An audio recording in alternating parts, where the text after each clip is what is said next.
దేవుని నామానికి మహిమ కలుగునగాక. మేము చూడటానికి దేవుడిచ్చిన ఆధిక్యతను బట్టి ప్రభువును స్తుతిస్తూ ఉన్నాను. కొద్ది నిమిషాలు దేవుని వాక్యాన్ని ధ్యానించేద్దాం. హిజ్కియా జీవితాన్ని గురించి కొన్ని విషయాలు జ్ఞాపకం చేసుకుందాం. యూదా రాజుల అందరిలో హిజ్కియాని గురించి ఎక్కువగా బైబిల్ గ్రంథంలో రాయబడటం చాలా విశేషం. 2వ రాజుల గ్రంథంలో 3 అధ్యాయాలలో హిజ్కియా గురించి పరిశుద్ధాత్మ దేవుడు లిఖించాడు. 2వ దినవృత్తాంతాల గ్రంథంలో 4 అధ్యాయాలలో ఈ హిజ్కియా గురించి రాయబడి ఉంది. అలాగే యెషయా గ్రంథంలో కూడా 4 అధ్యాయాలలో హిజ్కియా గురించి రాయబడి ఉండటం చాలా విశేషం. మొదలు జ్ఞాపకం చేస్తున్నాను, యూదా రాజులందరిలో ఎక్కువగా హిజ్కియా గురించి మరి రాజుల గ్రంథంలో, దినవృత్తాంతాల గ్రంథంలో, యెషయా గ్రంథంలో పలుమార్లు ఈయన గురించి రాయబడి ఉంది. దేవుని నామానికి మహిమ కలుగును గాక. ఈ హిజ్కియాకు దేవుడు తోడై ఉండటం వలన శత్రువుల మీద విజయం సాధించాడు. అలాగే మన జీవితాలలో మన శత్రువైన సాతానుపై విజయం సాధించాలి అంటే ఖచ్చితంగా హిజ్కియా గురించి మనం ధ్యానం చేయాలి. ఆయనలో ఉన్న గొప్పతనాన్ని మనం అలవర్చుకోవాలి. ఆయనలో ఉన్న కొన్ని ప్రాముఖ్యమైన విషయాలు జ్ఞాపకం చేసుకుందాం. దేవుని నామానికి మహిమ కలుగును గాక. ఆమేన్. చూడండి, బైబిల్ గ్రంథంలో 2వ రాజుల గ్రంథం 18వ అధ్యాయం హిజ్కియాలో ఉన్న శ్రేష్టతను ఈ అధ్యాయంలో మనం చూడొచ్చు. 2వ రాజుల గ్రంథము 18వ అధ్యాయం 3వ వచనాన్ని చూద్దాం. తన పితరుడైన దావీదు చేసినట్లు అతడు యెహోవా దృష్టికి పూర్ణముగా నీతిని అనుసరించెను. ఉన్నత స్థలములను కొట్టివేసి విగ్రహములను పగలగొట్టి దేవతా స్తంభములను పడగొట్టి మోసే చేసిన ఇత్తడి సర్పమును చిన్న భిన్నములుగా చేశాను. దానికి ఇశ్రాయేలీయులు నెహుష్టాను పేరు పెట్టి దానికి ధూపం వేయచ్చు వచ్చి ఉన్నాయి. చాలండి. 3వ వచనాన్ని మనం చూడగలిగితే మొట్టమొదటి అనుభవాన్ని, హిజ్కియాలో ఉన్న అనుభవాన్ని మనం చూడొచ్చు. తన పితరుడైన దావీదు చేసినట్లు అతడు యెహోవా దృష్టికి పూర్ణంగా నీతిని అనుసరించుచుండాను. దేవుని నామానికి మహిమ కలుగును గాక. ఆమేన్. మొదటి అనుభవం నీతిని అనుసరించువాడు. హిజ్కియా జీవితంలో ఉన్న శ్రేష్టతలో మొదటి విషయం ఏమిటంటే నీతిని అనుసరించువాడు. ముఖ్యంగా ఒక మంచి మాట రాశాడు. తన పితరుడైన దావీదు చేసినట్లు, తన పితరుడైన దావీదు చేసినట్లు అతడు యెహోవా దృష్టికి పూర్ణంగా దావీదు వలె నీతిని అనుసరిస్తూ వచ్చు.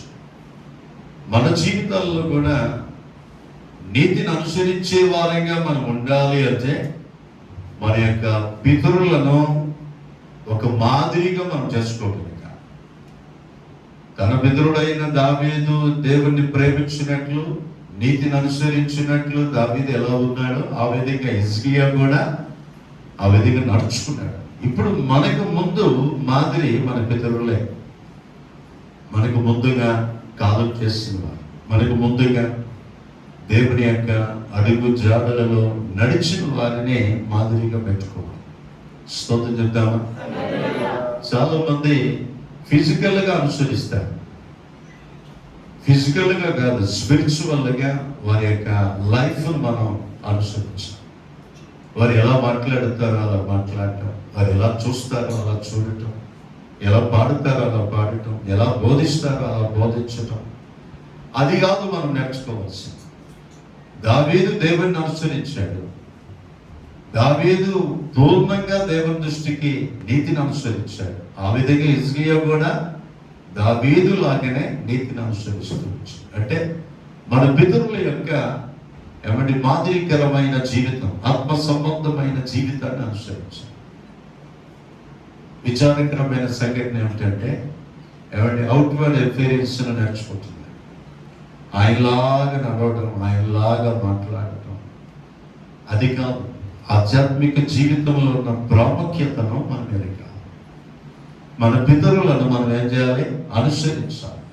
దావీదు నీతిని అనుసరించినట్లు హిజ్కియా నీతిని అనుసరిస్తూ వచ్చాడు. దేవుని నామానికి మహిమ కలుగునగాక. నీతి అంటే దేవుణ్ణి సంపూర్ణంగా నమ్మటమే. స్తోత్రం చెప్పండి. నీతి అంటే అర్థమేంటి? దేవుణ్ణి సంపూర్ణంగా నమ్మాలి.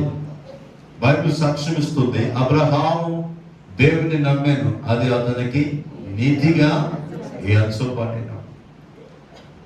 మనం నీతిమంతులు కావాలంటే యేసు క్రీస్తును ఖచ్చితంగా నమ్మి తీరాలి. స్తోత్రం చెప్పండి.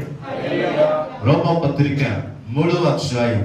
మనం నీతిని అనుసరించాలి, నీతిమంతులంగా మార్చబడాలి అంటే ఒకే ఒక మార్గం, యేసు క్రీస్తుని అనుసరిస్తే తప్ప, యేసు క్రీస్తుని నమ్మితే తప్ప. రోమపత్రిక 3వ అధ్యాయం 22వ వచనం నుండి చదువుదాం. అది యేసు క్రీస్తు నందలి విశ్వాసం మూలమైనదై నమ్ము వారందరికీ కలుగు దేవుని నీతి అయి ఉన్నది. అబ్బాయి ఏమంటున్నాడు? యేసు క్రీస్తు నందలి విశ్వాసం మూలమైనదై నమ్ము వారందరికీ కలుగు దేవుని నీతి అయి ఉన్నది. ఎవరిని నమ్మాలి? యేసు క్రీస్తుని నమ్మటం ద్వారా మనం నీతిమంతులంగా మార్చబడతాం. ఏ భేదమును లేదు, అందరూ పాపము చేసి దేవుడు అనుగ్రహించు మహిమను పొందలేకపోవచ్చున్నారు. కాబట్టి నమ్మువారు ఆయన కృప చేతనే క్రీస్తు యేసు నందలి విమోచనము ద్వారా ఉచితంగా నీతిమంతులని తీర్చబడుచున్నారు. ఆమేన్. ఎలా తీర్చబడుతున్నా? నమ్మిన ప్రతి వారు కృప చేతనే యేసు క్రీస్తు నందలి విమోచనము ద్వారా ఉచితంగా నీతిమంతులుగా తీర్చబడుతూ ఉన్నారు. 25 పూర్వం చేయబడిన పాపములను దేవుడు తన ఓర్మి వలన ఉపేక్షించినందున ఆయన తన నీతిని కనుపరచవలనని క్రీస్తు యేసు రక్తమునందలి విశ్వాసము ద్వారా ఆయనను కరుణాధారముగా బయలుపరిచెను. దేవుడు ఇప్పటి కాలమందు తన నీతిని కనుపరచు నిమిత్తము తాను నీతిమంతుడను యేసునందు విశ్వాసము గలవారిని నీతిమంతునిగా తీర్చువాడనే యుండుటకు ఆయన ఈలాగు చేసెను. హల్లెలూయా. గమనించారా? హిజ్కియా తన పితరుడైన దావీదు దేవుని అనుసరించినట్లుగా నీతిని అనుసరిస్తూ వచ్చాయి. ఈరోజు మనం నీతిమంతులము కావాలంటే యేసు క్రీస్తును నమ్మాలి, విశ్వసించాలి. విశ్వాసం మూలముగా మనము కూడా నీతిని అనుసరించవచ్చు. రోమపత్రిక చూడండి దయచేసి 5వ అధ్యాయం 18 నుంచి నేను చదువుతాను. చూడండి. రోమపత్రిక 5వ అధ్యాయం 18.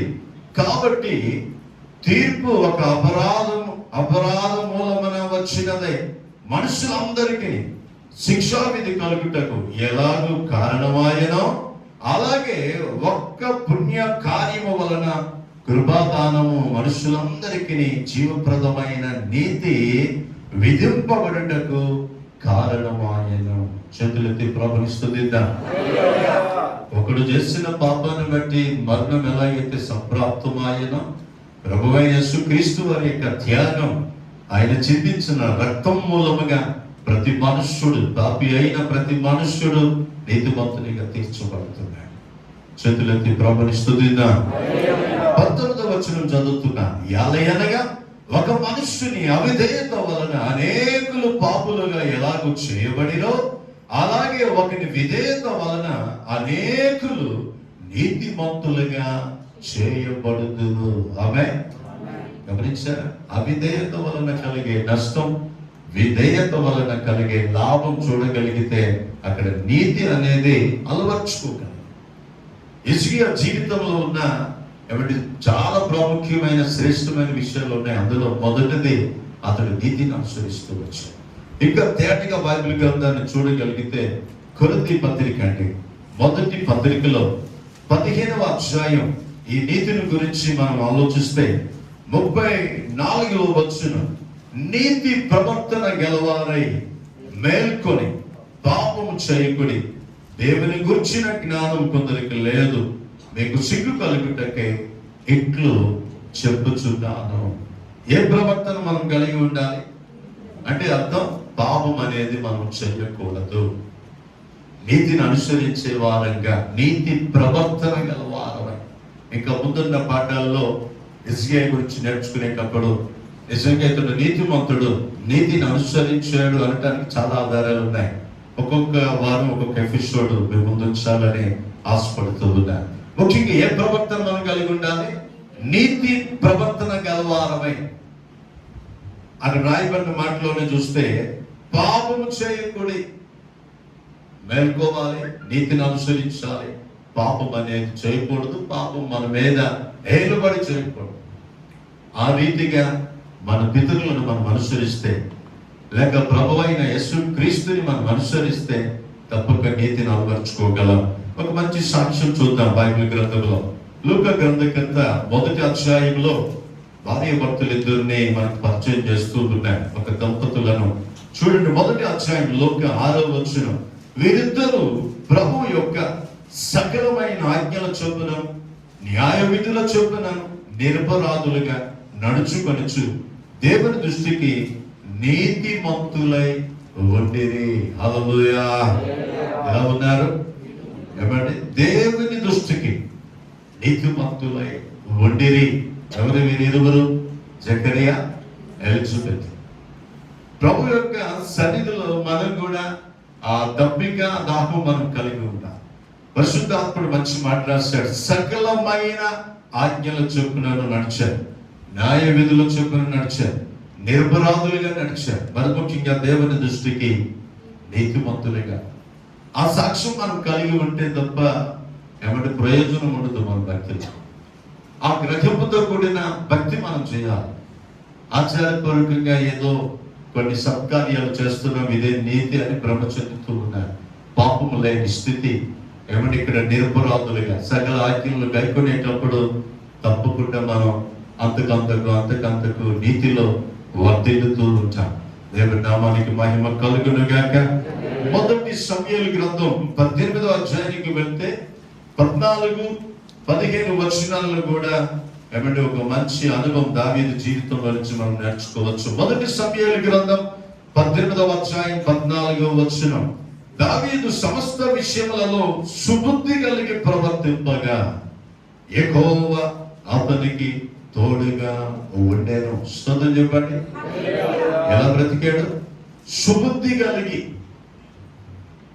దావీదు జీవితంలో ఏమంటే దేవుడు తోడై ఉండటానికి, లేకపోతే హిజ్కియా జీవితంలో దేవుడు తోడై ఉండటానికి మూలం ఏమిటంటే తన ప్రవర్తన ఎలా ఉంది అంటే చూడండి, సమస్త విషయములలో 18వ వచనం, సుబుద్ధి కలిగి ప్రవర్తింపగా యెహోవా అతనికి తోడుగా ఉండెను.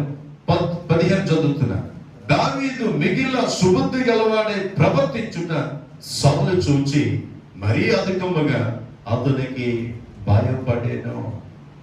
సమస్త విషయాలలో. అందుకే హిజ్కియా ఒక మాట వాడాడు, తన పితరులైన దావీదు నడుచున్నట్లుగా, దావీదు అనుసరించినట్లుగా హిజ్కియా నీతిని అనుసరించి సుబుద్ధి గలవాడు సమస్త విషయాలలో. అలా ప్రవర్తించినప్పుడు సభలు భయపడుతూ ఉండేవాడు. ఎవరికి గౌరవం, ఎవరికి ఉందాతనం, ఎవరికి మర్యాద అంటే నీతిగా నడుచుకున్న వారికే దేవుని దగ్గర, ఇటు సొసైటీలో కూడా విలువ ఉంటారు. స్తోత్రం చెప్పండి.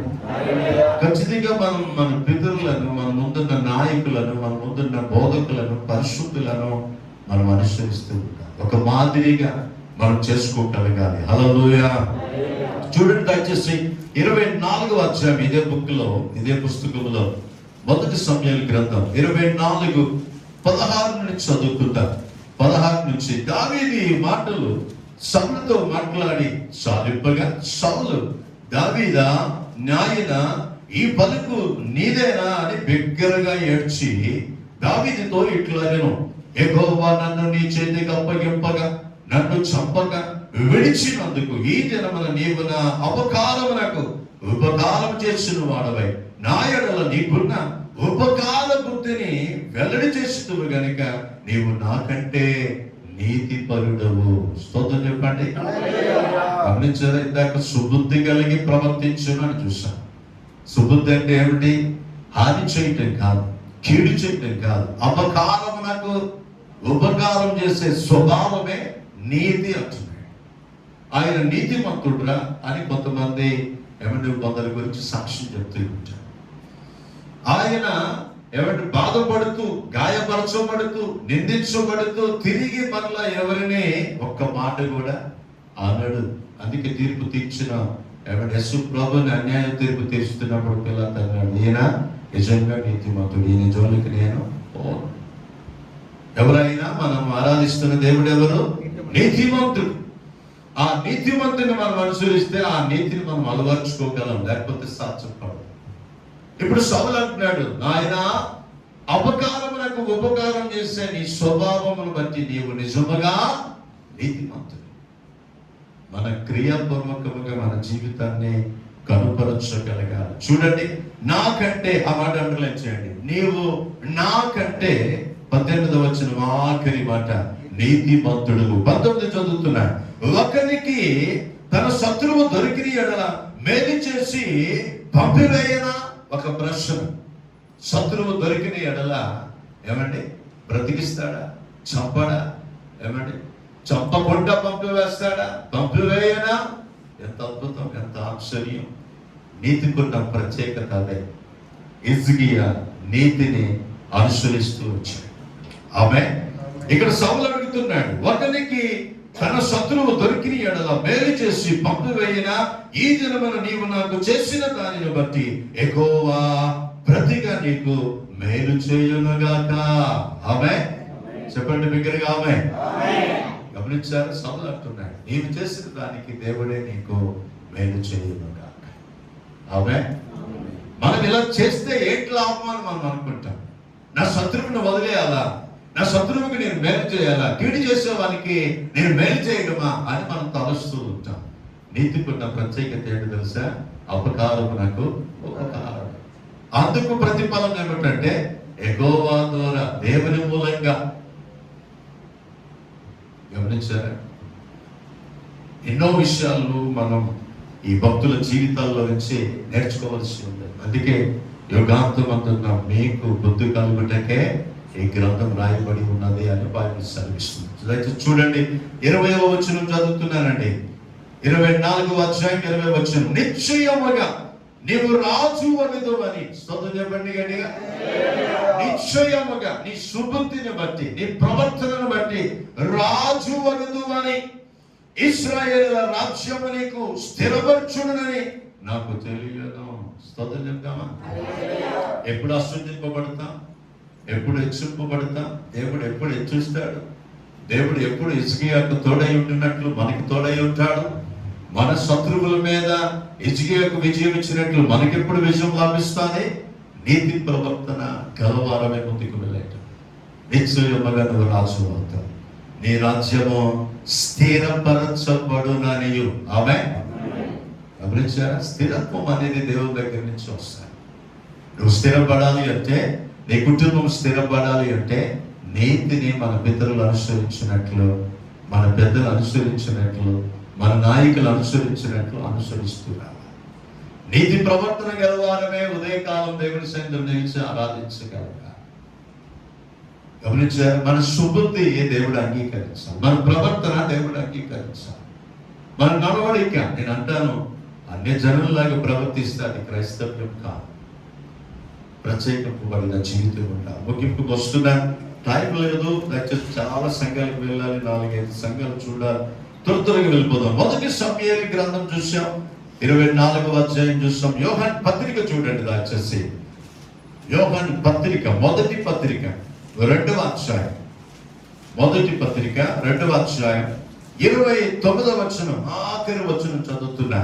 ఆయన నీతిమంతుడని మీరు ఎరిగి ఉన్న ఎడల నీతిని జరిగించు ప్రతివాడును ఆయన మూలంగా పుట్టి ఉన్నాడని ఎరుగుదము. స్తోత్రం చెప్పండి. ఎవరు మనం ఆరాధిస్తున్న దేవుడు? నీతిమంతుడు. నీతిని జరిగించు ప్రతివాడును ఆయన పిల్లలే, ఆయన మూలంగా పుట్టినవా, ఆయన మూలంగా జన్మించినవా. మనకి ఆయనకి పొత్తు కుదరట్లేదు. ఎందుకు తెలుసా? మన దేవుడు నీతిమంతుడు, మనం అనీతిమంతుడు. మన దేవుడు పరిశుద్ధుడు, మనం అపవిత్రులం. మీరా క్రైస్తవులు, మీరా దేవుని బిడ్డలు, మీరా ఒక క్వశ్చన్ మార్క్ గమనించారా? మనం ప్రత్యేకింపబడినప్పుడు ప్రజలు దేవుని దగ్గరికి వస్తారు. మన నీతే అనేకులు దేవుని దగ్గరికి నడిపిస్తూ ఉంటారు. ఏమే నీతిని జరిగించు ప్రతివాడును దేవుని మూలంగా పుట్టినవాడని ఎరుగుదాం. ఆయన బీజం ఆయనలో ఉన్నదని గ్రహించగలం, తెలుసుకోగలం. నిజంగా తల్లిదండ్రులు నీతిమంతులండి, పిల్లలు కూడా నీతిమంతులే. వారి దేవుడు నీతిమంతుడు, వారు కూడా నీతిమంతులే. ఒక మంచి సాక్ష్యం వెలువడుతూ ఉంటారు. మీకా గ్రంథకర్త ఏమంటాడో చూద్దాం. మీకా గ్రంథము 6వ అధ్యాయం, మీకా గ్రంథము 6వ అధ్యాయం 8వ వచనం చదువుతున్నాను. మనుష్యుడా, ఏది ఉత్తమమో అది నీకు తెలియజేయబడి ఉన్నది. న్యాయంగా నడుచుకున్నటియు, కనికరమును ప్రేమించుటయు, దీన మనస్సు కలిగి నీ దేవుని ఎదుట ప్రవర్తించుటయు ఇదే కదా దేవుడు నిన్ను అడుగుచున్నాడు. దేవుని నామానికి మహిమ కలుగునుగాక. ఎలా ప్రవర్తించాలి? 3 విషయాలు చెప్పాడు. 1, కనికరమును ప్రేమించుటయు, దీన మనస్సు కలిగి దేవుని ఎదుట ప్రవర్తించుటయు, న్యాయంగా నడుచుకుంటే. ఇంతే కదా. ఎంత చక్కగా రాశాడు. దేవుడు నిన్ను నన్ను అడుగుచున్నాడు. ముఖ్యంగా మొదటి మాటలు అంటాడు, ఏది ఉత్తమమో అది నీకు తెలియచేయబడి ఉన్నది. ఏంటా ఉత్తమమైనది? నీతిని అనుసరించడం, నీతిగా ప్రవర్తించటమే, నీతిగా బ్రతకటమే. స్తోత్రం చెప్పండి. ఇది దావీదు జీవితం. ఏమండి? హిజ్కియా అనుసరిస్తున్నాడు. తన పితరుడైన దావీదు నడుచుకున్నట్లు హిజ్కియా కూడా నీతిని అనుసరిస్తూ వచ్చాడు. అంటే అర్థం ఏంటి? మన పితరులు బ్రతికారు దేవుని కొరకు, మనం బ్రతకాలి. మన తర్వాత మన తరం మనల్ని చూసి బ్రతకగలగాలి. అంటే ఎంత జాగ్రత్తగా ఉండాలో చూడండి, ఎంత శ్రమించాలో చూడండి. అనుసరించడమే మనం నేర్చుకోగలిగితే దేవుణ్ణి, సాతాన్ని జయిస్తాం, శత్రువుని జయిస్తాం. హిజ్కియా శత్రువుని జయించి విజయం పొందుకున్నట్లు మనం కూడా పొందుకుంటాం.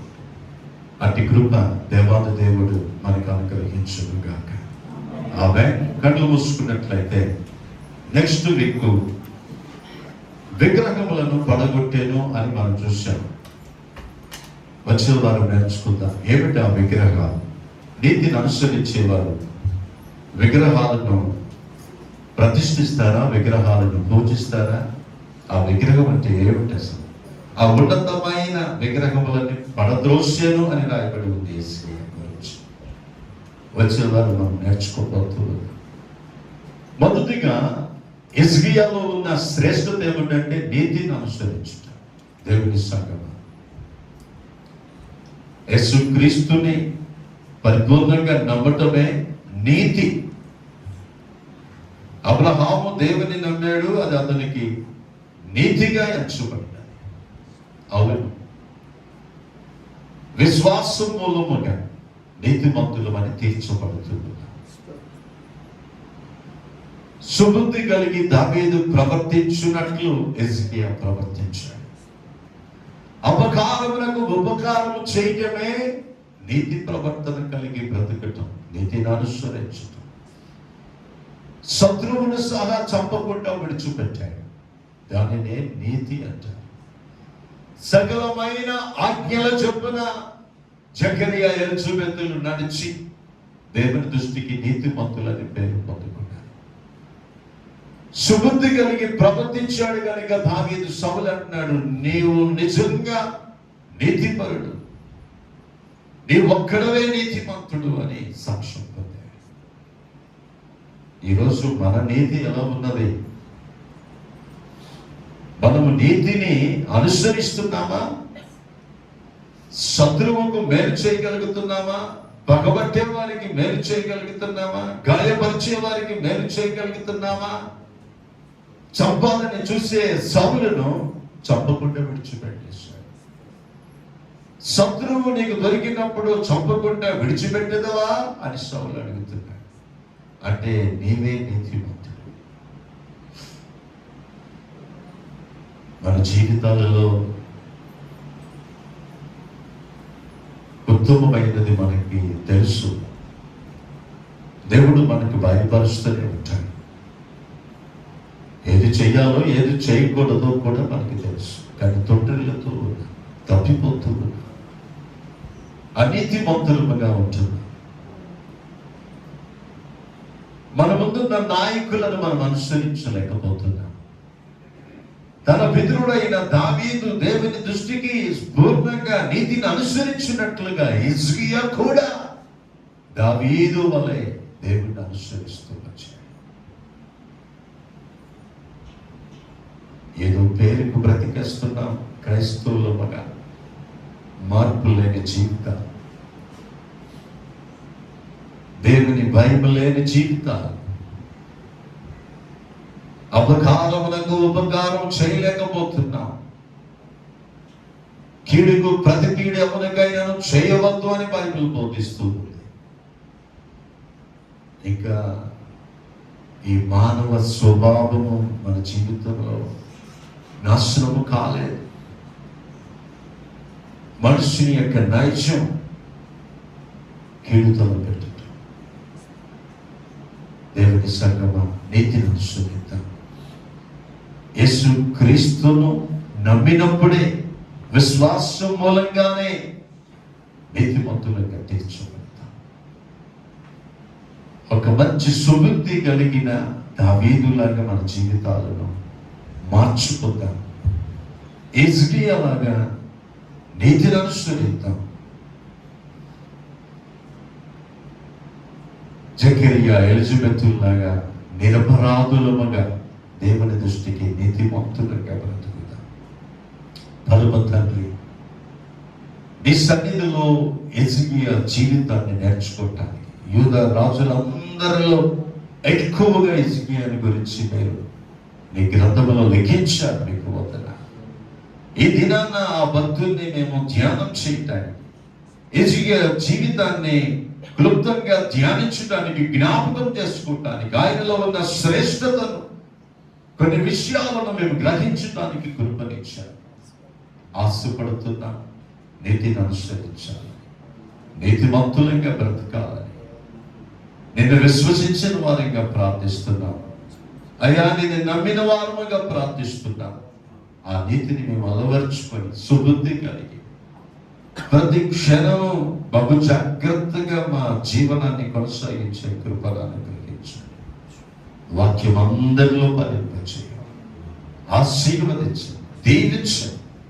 యేసు నామమున ప్రార్థిస్తున్నాము తండ్రి, ఆమేన్.